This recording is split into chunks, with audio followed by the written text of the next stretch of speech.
Hello friends, വളരെ എളുപ്പത്തിൽ നമുക്ക് നമ്മുടെ വീട്ടിൽ തന്നെ ചിക്കൻ മന്തി ഉണ്ടാക്കി നോക്കിയാലോ. അതും റെസ്റ്റോറൻറ്റിൽ നിന്ന് മേടിക്കുന്ന അതേ ലുക്കിലും അതേ ടേസ്റ്റിലും. അപ്പോൾ നമുക്ക് നോക്കിയാലോ എങ്ങനെയാണെന്ന്. കുക്കിംഗ് അറിയാത്തവർക്ക് പോലും വളരെ എളുപ്പത്തിൽ തന്നെ ഉണ്ടാക്കാൻ പറ്റുന്നൊരു റെസിപ്പിയാണ്. അപ്പോൾ നമുക്ക് നേരെ വീഡിയോയിലോട്ട് പോവാം. അതിനാദ്യം തന്നെ ഞാനിവിടെ 1 കിലോ ചിക്കനാണ് മേടിച്ചിട്ടുള്ളത്. അതിൻ്റെ പകുതി എടുത്തിട്ടുള്ളൂ. അതിലേക്ക് നമ്മൾ ചിക്കന് ആവശ്യമായിട്ടുള്ള കുറച്ച് ഉപ്പിടാം, പിന്നെ മുളക് പൊടി, മഞ്ഞൾപ്പൊടി, പിന്നെ കുറച്ച് റെഡ് ഫുഡ് കളർ ഇടാം. അത് ഓപ്ഷണലാണ് കേട്ടോ, നമുക്ക് ആവശ്യമുണ്ടെങ്കിൽ മാത്രം ഇട്ടാൽ മതി. പിന്നെ ഒരു മാഗി ക്യൂബ് ഇടാം, കാരണം ഉപ്പ് കുറച്ചിട്ടാൽ മതി. നമ്മൾ മാഗി ക്യൂബിൽ ഓൾറെഡി ഉപ്പ് ഉള്ളതാണ്. പിന്നെ കുറച്ച് വിനീഗർ ഒഴിക്കാം. പിന്നെ നമുക്കിതിലേക്ക് ആവശ്യമായിട്ടുള്ളതാണ് സൺഫ്ലവർ ഓയിൽ. അത് നമ്മൾ കുറച്ച് ഒഴിക്കാം, ഒരുപാട് ഒഴിക്കണ്ട, കുറച്ച് ഒഴിച്ചാൽ മതി. എന്നിട്ട് നമ്മളിതിനെ ഫുള്ള് മിക്സ് ചെയ്തങ്ങായിട്ട് വയ്ക്കണം. മാഗി ക്യൂബ്സൊക്കെ ഉടച്ചിങ്ങായിട്ട് ചിക്കനിലേക്ക് എല്ലാം എത്തുന്ന രീതിയിൽ പൊടികളെല്ലാം നല്ല രീതിയിൽ തന്നെ മിക്സ് ചെയ്തങ്ങായിട്ട് വയ്ക്കാം. എന്നിട്ട് നമ്മളിത് ഫ്രിഡ്ജിലാണ് കേട്ടോ വയ്ക്കുന്നത്. കാരണം അല്ലാന്നുണ്ടെങ്കിൽ നിങ്ങളിപ്പോൾ തലേ ദിവസം നമ്മളിങ്ങനെ ചെയ്ത് വെക്കുകയാണെന്നുണ്ടെങ്കിൽ കുറച്ചും കൂടി നല്ലതാണ്. അല്ലാന്നുണ്ടെങ്കിൽ 1 മണിക്കൂറെങ്കിലും നമ്മൾ ഫ്രിഡ്ജിൽ വെക്കണം കേട്ടോ. കാരണം അതിൻ്റെ ഉപ്പും മുളകൊക്കെ നമുക്ക് അതിലേക്ക് പിടിക്കാൻ വേണ്ടിയിട്ടാണ്. അതിനുശേഷം നമ്മൾ അരി എടുക്കാം. ഞാനിവിടെ മന്തി റൈസാണ് എടുത്തിട്ടുള്ളത്, ഗോൾഡ് ഷെയ്ഡായിട്ടുള്ളത്. അത് തന്നെ എടുക്കാനായിട്ട് ശ്രദ്ധിക്കാം കേട്ടോ. അതിനാണ് നമുക്ക് കൂടുതലും മന്തിയുടെ ഒരു ഫ്ലേവറൊക്കെ കിട്ടുന്നത്. ഞാനിവിടെ 3 ഗ്ലാസ് റൈസാണ് കേട്ടോ എടുത്തിട്ടുള്ളത്. അത് നല്ല രീതിയിൽ തന്നെ വാഷ് ചെയ്തിട്ട് വെള്ളത്തിൽ കുതിർത്താനായിട്ട് ഇടണം. 1 മണിക്കൂറെങ്കിലും നമ്മളത് സോക്ക് ചെയ്യാനായിട്ട് വെക്കുക.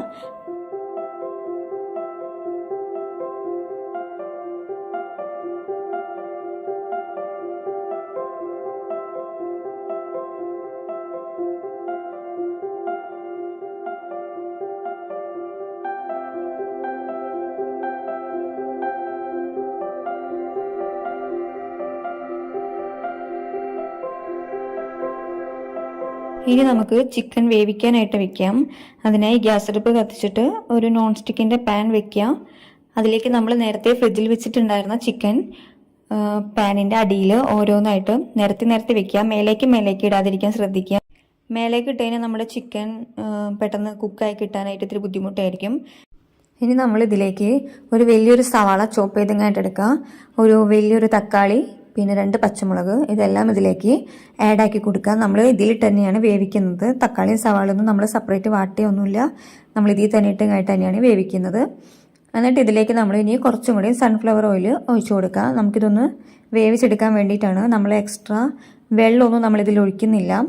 നമ്മൾ ഇത് തന്നെ വേവിക്കുമ്പോൾ തന്നെ നമുക്കിതിൽ നിന്നും ചിക്കൻ്റെ വെള്ളമൊക്കെ ഇറങ്ങിയായിട്ട് വരും. അപ്പോൾ നമ്മൾ എക്സ്ട്രാ വെള്ളം ഒഴിക്കേണ്ട കാര്യം ഇതിൽ വരുന്നില്ല. നമ്മൾ സൺഫ്ലവർ ഓയിൽ മാത്രം ഒഴിച്ചു കൊടുത്താൽ മതി. എന്നിട്ട് നമ്മൾ അടച്ചു മൂടി ഹൈ ഫ്ലെയിമിൽ ഇട്ടിട്ട് തന്നെ നമ്മൾ ഇതിനെ ഒന്ന് തിളപ്പിച്ചെടുക്കുക. ഇപ്പം നല്ല രീതിയിൽ തിളച്ചിട്ടുണ്ട്. നമുക്കിനി ഇതിനെ ഒന്ന് മറിച്ചിട്ട് കൊടുക്കാം. 2 സൈഡും കുക്കാവാൻ വേണ്ടിയിട്ടാണ്. അല്ലാതെ തന്നെ ഓൾറെഡി അത് കുക്കാവും, കാരണം ആവിയിൽ കിടന്നിട്ടല്ലേ വേവുന്നേ. കണ്ടില്ലേ, നമ്മുടെ ചിക്കൻ്റെ എന്നൊക്കെ വെള്ളമൊക്കെ ഇറങ്ങിയായിട്ട് നല്ല രീതിക്ക് തന്നെ വന്നിട്ടുണ്ട്. ഇനി നമ്മൾ തിരിച്ചിട്ട് കൊടുത്തിട്ട് ഒന്നും കൂടെയും മൂടി വെച്ചിട്ട് തന്നെ നമ്മളൊന്നും കൂടെ വേവിക്കാം.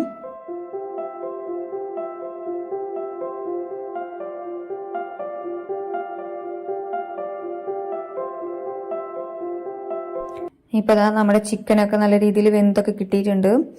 കണ്ടില്ലേ, 2 സൈഡും നന്നായിട്ട് തന്നെ വെന്തിട്ടുണ്ട്. ഇനി നമുക്കിതൊരു പ്ലേറ്റിലേക്ക് മാറ്റി വെക്കാം. ഇത് നമുക്ക് ലാസ്റ്റ് ഒന്ന് ഫ്രൈ ചെയ്തെടുക്കാൻ വേണ്ടിയിട്ടാണ്. നമ്മൾ കടയിൽ നിന്നൊക്കെ മേടിക്കുന്ന അതേ രീതിയിൽ നമുക്ക് അൽഫാം പോലെയൊക്കെ ഒന്ന് സെറ്റാക്കി എടുക്കാൻ വേണ്ടിയിട്ടാണ്. അപ്പോൾ നമുക്കിത് വേറൊരു പ്ലേറ്റിലേക്ക് മാറ്റി വെക്കാം.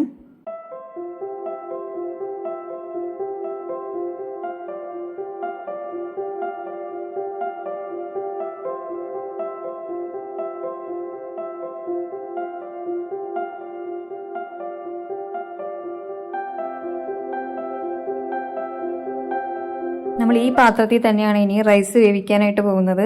അപ്പോൾ റൈസ് വേവാനുള്ള വെള്ളം നമ്മൾ ഒഴിച്ചു കൊടുക്കാം. നമ്മൾ നേരത്തെ 3 ഗ്ലാസ് അരിയാണ് എടുത്തിട്ടുള്ളത്. അപ്പോൾ 1 ഗ്ലാസ് അരിക്ക് നമ്മൾ 1.5 ഗ്ലാസ് വെള്ളമാണ് എടുക്കേണ്ടത്.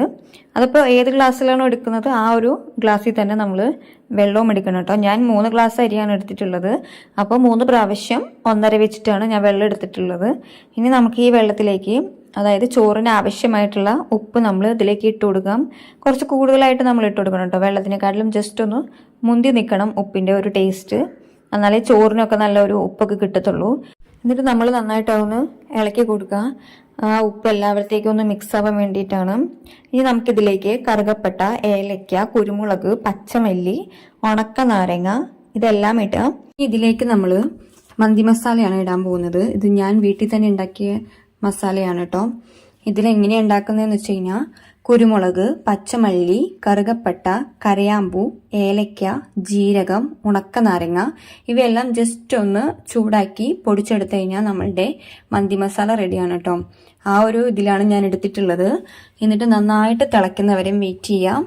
തിളച്ച് കഴിഞ്ഞ് കഴിഞ്ഞാൽ നമ്മൾ കഴുകി കുതിർത്ത് വാരി വെച്ചിട്ടുള്ള അരി നമുക്കിതിലേക്ക് ഇട്ട് കൊടുക്കാം. അരി ഇടുന്നതിന് മുമ്പ് നമ്മൾ ജസ്റ്റ് ഉപ്പുണ്ടോ നോക്കുന്നത് നല്ലതായിരിക്കും കേട്ടോ. അല്ലാന്നുണ്ടെങ്കിൽ നമ്മൾ ചിലപ്പോൾ മറന്നു പോകാൻ ചാൻസ് ഉണ്ട് ഉപ്പ് നോക്കാനായിട്ട്. കാരണം നമ്മളിത് വറ്റിച്ചെടുക്കല്ലേ ചെയ്യുന്നത്. അപ്പം നമ്മൾ ഉപ്പ് നോക്കാൻ ചാൻസ് കുറവായിരിക്കും. അതിന് ശേഷം നമ്മൾ ഉപ്പ് പോരായൊക്കെ ഉണ്ടെന്നുണ്ടെങ്കിൽ ജസ്റ്റും കൂടി ഒന്ന് ഇട്ട് കൊടുക്കുക. ഇനി നമുക്ക് കുതിർത്ത് വെച്ചിട്ടുള്ള അരി നമുക്ക് വെള്ളത്തിലേക്ക് ഇട്ട് കൊടുക്കാം.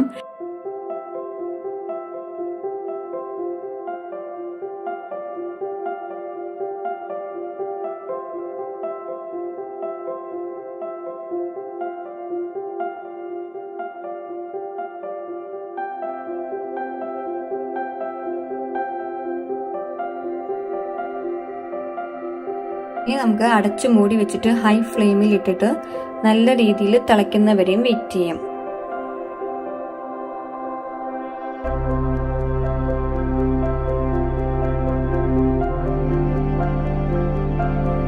ഇപ്പൊ നല്ല രീതിയിൽ തന്നെ തിളച്ച് വരുന്നുണ്ട്. ഇനി നമുക്കതൊന്ന് മിക്സ് ചെയ്ത് ഇളക്കി കൊടുത്തിട്ട് നമുക്ക് ഫ്ലെയിം ഒന്ന് കുറച്ച് വയ്ക്കാം. എന്നിട്ട് ഒന്നും കൂടിയും അത് വേവിക്കാനായിട്ട് വെക്കണം. കുറച്ച് ടൈം എടുക്കും വേവാനായിട്ട്. കാരണം നമ്മൾ ലോ ഫ്ലെയിമിൽ ഇട്ടിട്ടാണ് വേവിക്കുന്നത്.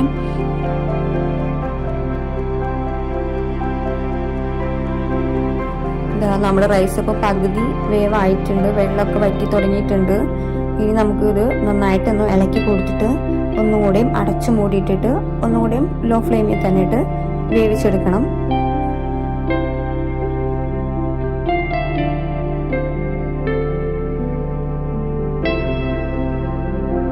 റൈസിലെ വെള്ളം വറ്റുന്ന ആ ഒരു ടൈം കൊണ്ട് നമുക്ക് മയോണൈസ് ഉണ്ടാക്കി നോക്കിയാലോ. അപ്പോൾ നമുക്ക് മിക്സിയിലെ ഒരു ജാർ എടുത്തിട്ട് അതിലേക്ക് ഒരു മുട്ട പൊട്ടിച്ചൊഴിക്കുക. ഒരെണ്ണം മതി കേട്ടോ. നമ്മൾ ഒരുപാടൊന്നും ഉണ്ടാക്കുന്നില്ല. എനിക്കും എൻ്റെ 2 മക്കൾക്കും കഴിക്കാനുള്ള ഒരു ഇതേക്ക് ഉണ്ടാക്കുന്നുള്ളൂ. അതിനൊരു മുട്ട തന്നെ ധാരാളമാണ്. അതിലേക്ക് 3 അല്ലി വെളുത്തുള്ളി എടുക്കുക. 3ൽ കൂടുതലൊന്നും എടുക്കണ്ട കേട്ടോ. അപ്പോൾ വെളുത്തുള്ളിയുടെ ആ ഒരു കുത്തടിക്കും. 3 എണ്ണം മതി. പിന്നെ അതിലേക്ക് കുറച്ച് വിനീഗർ ഒഴിക്കുക. കൂടി പോകരുത്, അപ്പോൾ പുളി കൂടുതലായി പോവും. പിന്നെ അതിലേക്ക് കുറച്ച് ഉപ്പ് ഇടാം. കുറച്ച് പഞ്ചസാര ഇടാം. പഞ്ചസാരയും കൂടി പോകരുത് കേട്ടോ. അപ്പോൾ മയോണൈസിൻ്റെ ആ ഒരു ഫ്ലേവർ തന്നെ മാറിപ്പോവും. ഒരു പൊടിക്ക് പഞ്ചസാര ഇടാനേ പാടുള്ളൂ. കാണുമ്പോൾ മനസ്സിലാവുന്നുണ്ടാവും എന്ന് വിചാരിക്കുന്നു കേട്ടോ. കുറച്ചിടാൻ പാടുള്ളൂ കേട്ടോ. അതിനുശേഷം നമുക്ക് ഇനി ഇതിലേക്ക് വേണ്ടത് സൺഫ്ലവർ ഓയിലാണ്. സൺഫ്ലവർ ഓയിൽ നമുക്ക് 2-3 പ്രാവശ്യമായിട്ട് നമുക്ക് ഒഴിച്ചിട്ട് അടിക്കുന്നതായിരിക്കും നല്ലത്. അങ്ങനെ ആകുമ്പോൾ നമുക്ക് നല്ല ക്രീമി ആയിട്ട് തന്നെ മയോണൈസ് കിട്ടും കേട്ടോ. അങ്ങനെ ചെയ്യുന്നതാണ് കേട്ടോ നല്ലത്.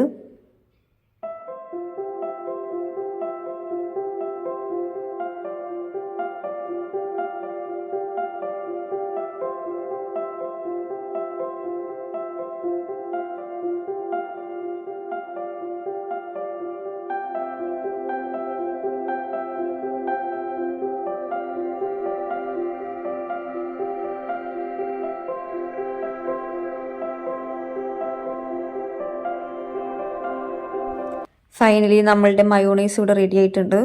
നല്ല ക്രീമി ആയിട്ട് നല്ല തിക്കായിട്ട് തന്നെ നമുക്ക് കിട്ടിയിട്ടുണ്ട് കേട്ടോ. നല്ല ടേസ്റ്റുമാണ്. അപ്പോൾ എല്ലാവരും മയോണൈസ് ഇതേപോലെ ഒന്ന് ട്രൈ ചെയ്ത് നോക്കുക.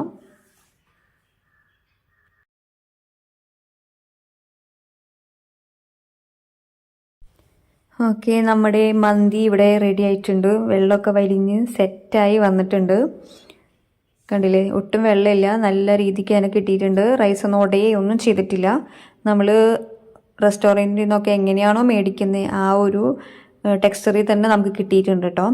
ഇനി നമുക്ക് നമ്മളുടെ ചിക്കൻ ഒന്ന് അൽഫാം ചെയ്തെടുക്കാൻ വേണ്ടിയിട്ടാണ്. ജസ്റ്റ് ഒന്ന് കരിയിച്ചെടുക്കുക, അത് തന്നെ. നമ്മൾ റെസ്റ്റോറൻറ്റിൽ നിന്നൊക്കെ മേടിക്കുമ്പോൾ അങ്ങനെയല്ലേ കിട്ടുക, നമുക്ക് ജസ്റ്റ് ഒന്ന് കരിഞ്ഞിട്ടല്ലേ കിട്ടുക.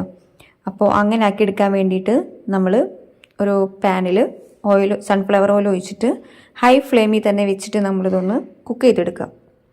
കുക്ക് ചെയ്യില്ല, കരിയിച്ചെടുക്കുക നമുക്ക് ജസ്റ്റ് ഒന്ന്. അങ്ങോട്ടും ഇങ്ങോട്ടൊക്കെ ഒന്ന് തിരിച്ചും മറിച്ചൊക്കെ ഇട്ടിട്ട് വേണം കേട്ടോ നമ്മൾ ചെയ്യാനായിട്ട്. അല്ലാതെ നിങ്ങൾ ഒരു ഭാഗം തന്നെ ഇങ്ങനെയായിട്ട് കരിഞ്ഞു പോകും അല്ലാണ്ട്. അപ്പോൾ നമ്മൾ തിരിച്ചും മറിച്ചിട്ടിങ്ങായിട്ട് അതൊന്ന് മൊരിയിച്ചെടുക്കുക കേട്ടോ.